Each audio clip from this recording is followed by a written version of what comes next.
ಒಬ್ಬ ನಕಲಿ ಹೋರಾಟಗಾರ, ಪೇಮೆಂಟ್ ಹೋರಾಟಗಾರ ಅಂತ ಕೂಡ ಹೇಳ್ಬೋದು. ಅವನೊಂದು ಗುರಾಣಿ ಥರ, ಅವನನ್ನು ಕೆಲವರು ಇಂದಿನಿಂದ ಕೂತ್ಕೊಂಡು ಡೈರೆಕ್ಷನ್ ಕೊಟ್ಟು ಉಪಯೋಗಿಸುವುದು ಅಷ್ಟೇ. ಅವನು ನಮ್ಮ ಸೌಜನ್ಯ ಹೋರಾಟಗಾರರಿಗಿಂತ ಮಹೇಶ್ ಶೆಟ್ಟಿ ತಿಮ್ಮರೋಡಿ ಅವರಿಗೆ ಚಾಲೆಂಜ್ ಹಾಕುದಂತೆ. ಅವರ ಒಂದು ರೋಮಕ್ಕೂ ಸರಿ ಇಲ್ಲ, ಅವರ ಕಾಲಿನ ಧೂಳಿಗೂ ಸರಿ ಇಲ್ಲ. ಇವನು ಅವರಿಗೆ ಚಾಲೆಂಜ್ ಹಾಕುದಂತೆ. ಉಜಿರೆಗೆ ಬರ್ತಾನಂತೆ ಇವನ ಗುರು ಇದ್ದಾನಲ್ಲ ಚಕ್ರವರ್ತಿ ಸೂಲಿಬೆಲೆ, ಅವನ ಸೂಲಿಬೆಲೆ ಅನ್ನುವ ಶಬ್ದವನ್ನು ತಿರುಚಿ ಹೇಳಿದಾಗ ಇದು ಚಕ್ರವರ್ತಿ ಸೂಲಿಬೆಲೆಯ ತಾಯಿಗೆ ಅವಮಾನ ಆಗಿದೆ ಅಂತ ಇಡೀ ಹಿಂದೂ ಸಮಾಜ ಎತ್ತಿ ಕಟ್ಟಲಿಕ್ಕೆ ಹೊರಟಿದ್ದಾನೆ. ಅದು ಇವನ ಕನಸಿನ ಮಾತು, ಖಂಡಿತ ಆಗುವುದಿಲ್ಲ. ಅಂದರೆ ಎಲ್ಲ ಇಲ್ಲಿ ಮುಟ್ಟಾಳರಿರುವುದಲ್ಲ. ನಿನ್ನ ಒಂದು ಮಾತನ್ನು ಇಟ್ಕೊಂಡು ಸೌಜನ್ಯ ಹೋರಾಟ ದಿಕ್ಕು ತಪ್ಪಿಸ್ತೇನೆ ಅಂತ ತಿಳ್ಕೊಂಡಿದ್ರೆ ಅದು ಮುಟ್ಟಾಳತನ ಅಂತ ಹೇಳ್ತೇವೆ ನಾವು. ನಿನ್ನನ್ನು ಒಪ್ಪಿಕೊಳ್ಳಿಕ್ಕೆ ಇಲ್ಲಿ ಯಾರು ರೆಡಿ ಇಲ್ಲ. ನಿನಗೆ ಕೆಲವು ಪ್ರಶ್ನೆ ಕೇಳ್ತೇವೆ ನಾವು, ಅದಕ್ಕೆ ಉತ್ತರ ಹೇಳಬೇಕು ನೀನು. ನಿನಗೆ ಹಿಂದುತ್ವ, ಹಿಂದೂ ದೇವಸ್ಥಾನ, ಹಿಂದೂ ದೇವರು ಅಂತ ಹೇಳ್ತೀಯಲ್ಲ, ಅಲ್ಲಿ ಅಷ್ಟೊಂದು ಆ ದೇವಸ್ಥಾನಕ್ಕೆ ಕಳಂಕ ಆಗುವಂಥ ಕೆಲಸಗಳನ್ನು ಅಲ್ಲಿ ಇದ್ದವರು ಮಾಡಿದ್ದಾರಲ್ಲ, ಅಷ್ಟೊಂದು ಅನಾಚಾರ ಆಗಿದೆ, ಅತ್ಯಾಚಾರಗಳಾಗಿದೆ, ಕೊಲೆಗಳಾಗಿದೆ, ಆ ದೇವಸ್ಥಾನದ ಪಾವಿತ್ರ್ಯತೆಗೆ ಭಂಗ ಬಂದಿದೆ ಅಲ್ಲ. ನೀನು ಎಷ್ಟು ಪ್ರಶ್ನೆ ಮಾಡಿದ್ದಿ? ಅಲ್ಲಿ ಹಿಂದೂಗಳದ್ದೇ ಎಲ್ಲರದ್ದು ಕೊಲೆ ಆದದಲ್ಲ. ಪದ್ಮಲತಾ, ವೇದವಲ್ಲಿ, ಸೌಜನ್ಯ, ನಾರಾಯಣ ಮಾವುತ, ಅವರ ತಂಗಿ ಯಮುನಾ, ಅಥವಾ ಸಾಕ್ಷಿಗಳು ಬೇರೆ ಬೇರೆ ಯಾರೆಲ್ಲ ಕೊಲೆಗಳಾದ ಎಲ್ಲ ಹಿಂದೂಗಳೇ ಅಲ್ವಾ? ಯಾಕೆ ಪ್ರಶ್ನೆ ಮಾಡಲಿಲ್ಲ? ಹಿಂದೂಗಳ ಅಲ್ಲಿ ಯಾಕೆ ಅತ್ಯಾಚಾರ ಆಗ್ತದೆ, ಕೊಲೆ ಆಗ್ತದೆ, ಎಲ್ಲವನ್ನು ಹೇಗೆ ಮುಚ್ಚಿ ಹಾಕಿದ್ರು, ರಿಪೋರ್ಟ್ ಹೇಗೆ ಆಯಿತು? ಪ್ರಶ್ನೆ ಮಾಡಬೇಕಲ್ಲ. ಹಿಂದುತ್ವದ ಹೋರಾಟಗಾರರಲ್ವ ನೀವು? ಯಾಕೆ ಪ್ರಶ್ನೆ ಮಾಡೋದಿಲ್ಲ? ಈಗ ಹಿಂದುತ್ವದ ಹೋರಾಟ ಅಂತ ಹೇಳಿಕೊಂಡು ಜನರ ದಿಕ್ಕು ತಪ್ಪಿಸ್ಲಿಕ್ಕೆ ಏನೆಲ್ಲ ಸರ್ಕಸ್ ಮಾಡ್ತಾ ಇದ್ದೀರಲ್ಲ, ನಿಮಗೆ ನಿಜವಾಗಿ ಆಕ್ರೋಶ ಬರುವಂಥ ವಿಷಯ ಅಲ್ಲಿ ನಡೆದಿದೆ ಅಲ್ಲ. ಹಿಂದೂ ದೇವಸ್ಥಾನವನ್ನು ಜೈನರ ಸಂಸ್ಥೆ ಅಂತ ಅಪಿದವಿತ್ ಮಾಡಿಸಿಕೊಂಡಿದ್ದಾರಲ್ಲ. ಹಿಂದೂ ದೇವಸ್ಥಾನದ ಗರ್ಭಗುಡಿ ಕೂಡ ಹಿಂದೂಗಳ ನಮ್ಮ ಒಂದು ಇದರಲ್ಲಿ ಇಲ್ಲಲ್ಲ, ಅವರ ಹೆಸರಲ್ಲಿ ಇದೆ ಅಲ್ಲ. ಯಾಕೆ ಆಕ್ರೋಶ ವ್ಯಕ್ತ ಆಗುವುದಿಲ್ಲ? ಅದನ್ನು ಪ್ರಶ್ನೆ ಮಾಡಬೇಕಾಗಿತ್ತಲ್ಲ ನೀವು. ಯಾಕೆ ಪ್ರಶ್ನೆ ಮಾಡೋದಿಲ್ಲ? ಅದೆಲ್ಲದರ ಜೊತೆಗೆ ಧರ್ಮ ಸಂರಕ್ಷಣಾ ಸಭೆ ಅಂತ ಒಂದು ಮಾಡಿದ್ರು. ಅಲ್ಲಿ ರಾಕೇಶ್ ಶೆಟ್ಟಿ, ಲೋಫರ್ ರಾಕೇಶ್ ಶೆಟ್ಟಿ, ಸೌಜನ್ಯ ಹೋರಾಟಗಾರ್ತಿ ಪ್ರಸನ್ನ ರವಿ ಅವರನ್ನು ಕಾಮಾಟಿಪುರದ ಕಾಮಾಕ್ಷಿ ಅಂತೇಳಿ ಮೂರು ಬಾರಿ ಅಲ್ಲಿ ಬೊಬ್ಬೆ ಹಿಡಿದು ಹೇಳ್ತಾನಲ್ಲ. ಯಾವ ಹಿಂದುತ್ವದ ನಾಯಕನು ಯಾಕೆ ಸ್ಟೇಟ್ಮೆಂಟ್ ಕೊಡಲಿಲ್ಲ? ಯಾಕೆ ಖಂಡಿಸಲಿಲ್ಲ? ಅದು ನಮ್ಮ ಪ್ರಶ್ನೆ. ತನ್ನ ಮಗಳ ಸಾವಿಗೆ ನ್ಯಾಯ ಕೇಳುವ ತಾಯಿ ಎಲ್ಲ ಹೋರಾಟದ ಸಭೆಯಲ್ಲಿ ಸೆರಗೊಡ್ಡಿ ಬೇಡ್ತಾ ಇದ್ದಾರೆ.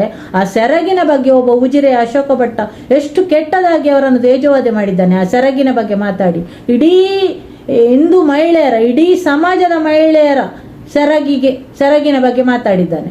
ಅವರಿಗೆ ಒಬ್ಬರಿಗಾದ ಅವಮಾನ ಅಲ್ಲ, ಇಡೀ ಹಿಂದೂ ಸಮಾಜದ ಹೆಣ್ಣು ಮಕ್ಕಳ ಸೆರಗಿಗೆ ಅಥವಾ ಇಡೀ ಮಹಿಳಾ ಒಂದು ಇದಕ್ಕೆ ಕುಲಕ್ಕೆ ಅವಮಾನ ಮಾಡಿದ್ದಾನೆ. ಯಾಕೆ ಹಿಂದುತ್ವದ ಹೋರಾಟಗಾರರು ಮಾತಾಡಲಿಲ್ಲ? ಈ ಎಲ್ಲ ಸಾಮಾಜಿಕ ಜಾಲತಾಣದಲ್ಲಿ ಅವರೇನು ಬರೀತಾರ? ಸೌಜನ್ಯ ನಮ್ಮ ಯಾವುದಾದ್ರೂ ಸಾಮಾಜಿಕ ಜಾಲತಾಣದಲ್ಲಿ ಯಾರಿಗಾದರೂ ಉತ್ತರ ಕೊಡ್ತಾರ? ಅವರು ಅದನ್ನು ಉಪಯೋಗ ಮಾಡ್ತಾರ? ಯಾಕೆ ಸೌಜನ್ಯನ ಅಮ್ಮನ ವಿಷಯಲ್ಲಿ ಯಾರ್ಯಾರಿಗೂ ಕಟ್ಟಿಕೊಟ್ಟು ಏನೇನೋ ಅವರ ಬಗ್ಗೆ ಕೆಟ್ಟ ಕೆಟ್ಟ ಮಾತುಗಳು? ಯಾಕೆ? ಅವರ ಮಾತೆ ಅಲ್ವಾ, ತಾಯಿ ಅಲ್ವಾ? ಅವಮಾನ ಆಗುದಿಲ್ವಾ? ನಿಮಗೆ ಮಾತ್ರ ಅವಮಾನ ಆಗುದಾ?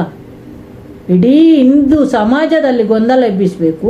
ಸೌಜನ್ಯ ಹೋರಾಟ ಆಗಬಾರ್ದು, ಮರುತನಿಖೆ ಆಗಬಾರ್ದು, ಪ್ರಬಲನನ್ನು ರಕ್ಷಿಸಬೇಕು ಅಷ್ಟೇ. ಸೂಟ್ ಕೇಸ್ ಬಂದಿದೆ, ಅದರ ಋಣ ತೀರಿಸಬೇಕು.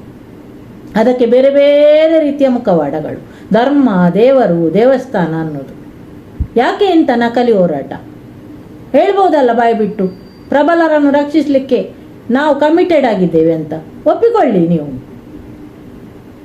ಮಾಡುವುದೊಂದು, ಹೇಳುವುದೊಂದು. ನೀವು ಅದೆಲ್ಲದರ ಜೊತೆಗೆ ಕೆಲವೊಂದು ವಿಚಾರಗಳು ನಾವು ಹೇಳಲೇಬೇಕು. ಕೆಲವೊಂದು ವಿಚಾರಗಳನ್ನು ನೀವು ಎಲ್ಲ ಹಿಂದೂ ಸಮಾಜವನ್ನು ದಿಕ್ಕು ತಪ್ಪಿಸಲಿಕ್ಕೆ ಬೇರೆ ಬೇರೆ ನಾಟಕ ಮಾಡ್ತೀರಲ್ಲ. ವಸಂತ ಗಿಳಿಯಾರಿದ್ದಾರಲ್ಲ, ಅವನು ಮೊನ್ನೆ ಮೀಡಿಯಾದಲ್ಲಿ ಕೂತ್ಕೊಂಡು ಹೇಳ್ತಾನೆ, ಧರ್ಮಾಧಿಕಾರಿಯವರ ಬಗ್ಗೆ ಕಾಮಾಂಧ ಅಂತ ಬರೀತಾರೆ ಎಲ್ಲರೂ, ನಮಗೆ ಧಾರ್ಮಿಕ ಭಾವನೆಗೆ ಧಕ್ಕೆ ಆಗುವುದಿಲ್ವ ಅಂತ ಪ್ರಶ್ನೆ ಮಾಡ್ತಾನೆ. ಇದೇ ವಸಂತ ಗಿಳಿಯಾರ 2-3 ವರ್ಷದ ಮೊದಲು ಕಟೀಲು ಕ್ಷೇತ್ರದ ಬಗ್ಗೆ ಎಪಿಸೋಡ್ ಮಾಡ್ತಾ ಇದ್ದ.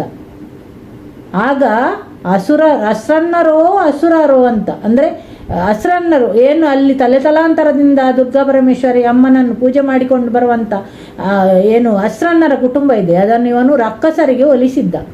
ನಮಗೆ ಯಾರಿಗೂ ಧಾರ್ಮಿಕ ಭಾವನೆಗೆ ಧಕ್ಕೆ ಬರಲಿಲ್ವಾ ಆಗ? ಯಾಕೆ ನಿಮಗೆ ಅಲ್ಲಿ ಧರ್ಮಾಧಿಕಾರಿಗೆ ಹೇಳಿದಾಗ ಮಾತ್ರ ಚುಚ್ಚುತ್ತಾರಲ್ಲ, ಬೇರೆಯವರಿಗೆ ಹೇಳುವಾಗ ಚುಚ್ಚುದಿಲ್ವಾ? ಅಂದರೆ ಸೂಟ್ಕೇಸ್ ಬಂದ ಕಡೆ ಮಾತ್ರ ನೀವು ನಿಮ್ಮದು ಧಾರ್ಮಿಕ ಭಾವನೆಗೆ ಧಕ್ಕೆ ಆಗುದಾ?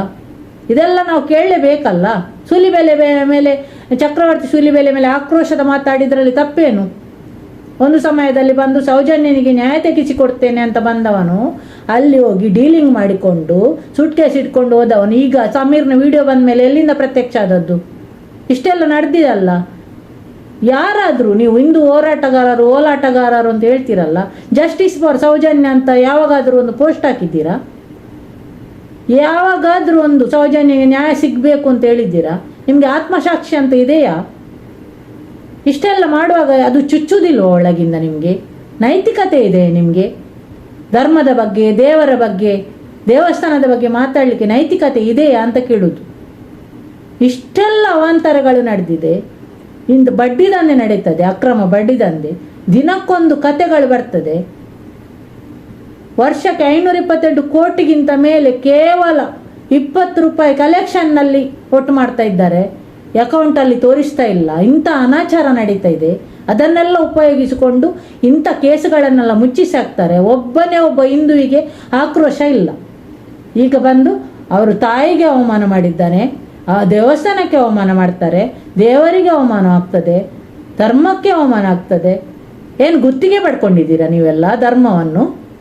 ನಾವೇನು ಧರ್ಮಕ್ಕೆ ಇಲ್ಲಿ ಹೋರಾಟ ಮಾಡಿದವರಲ್ವಾ? ದೇವಸ್ಥಾನ ನಮ್ಮದಲ್ವಾ? ದೇವರು ನಮ್ಮದಲ್ವಾ? ನಿಮ್ಮದು ಮಾತ್ರವಾ? ನಿನ್ನ ಚಾಲೆಂಜ್ ಸ್ವೀಕಾರ ಮಾಡಿದ್ದೇವೆ ನಾವು. ಬರಬೇಕು ನೀನು ಉಜಿರೆಗೆ. ನಮ್ಮ ಮಹೇಶೆಟ್ಟಿ ತಿಮ್ಮರೋಡಿ ಮತ್ತು ಅವರ ಬಳಗದ ಹುಡುಗರಲ್ಲ, ನಾವು ಮಹಿಳೆಯರು ನಿನಗೆ ಉತ್ತರ ಕೊಡಲಿಕ್ಕೆ ಕಾಯ್ತಾ ಇದ್ದೇವೆ. ಬರಬೇಕು, ಎಲ್ಲ ರೆಡಿ ಇದೆ. ನಿನಗೆ ಉತ್ತರ ಯಾವುದ್ರಲ್ಲಿ ಕೊಡಬೇಕು ಅದರಲ್ಲೇ ಕೊಡ್ತೇವೆ. ನೀನು ಉಜಿರೆಗೆ ಬರಬೇಕು ಅಷ್ಟೇ.